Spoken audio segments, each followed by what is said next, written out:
Se ste buoni tutti insieme, putei, mesciaro a voce. E ve conto un poco della mia storia. Questa ase a mia famiglia. Stiamo qua abbassando da tanto tempo, da tante generazioni. Mi qua non me vedi perché sono a cuna. Qua invece sotto i bracci di a mia mare. Mi ricordo quando domenica andammo a messa col vestito beo, che non si poteva sporcare. Ah, mia nonna, quante belle storie sapeva raccontare. Questo è il giorno più bello della mia vita. Che ho incontrato a mia sposa, un angelo di donna. E questo è il padre che il furbetto che sta in prima fila. Vero Davide, che è il papà? E questa mia vecchia casa, gli attrezzi che usavo per lavorare a terra.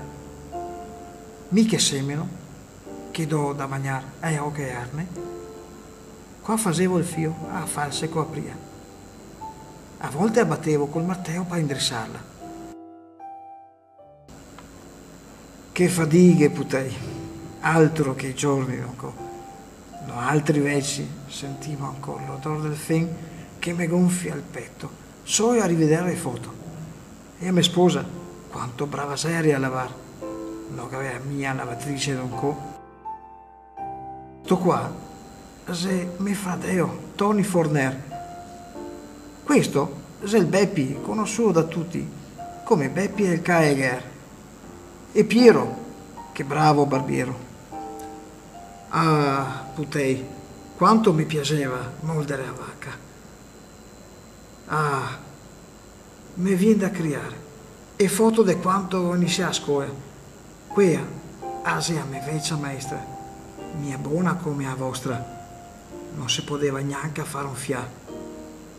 Eccomi qua con i miei compagni di scuola. Mi sono stato fortunato, sono dato un anno anche a scuola che voi altri c'è me e medie.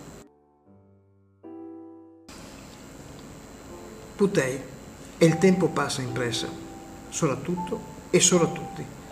E il passa con un moin che masena tutto, quello che incontra, compreso quanto, nel ben o nel male, nel bello o nel brutto, merita di diventare storia. Salvare una fregola di vita vuol dire salvare al passato e tradizione, a cultura, a lingua.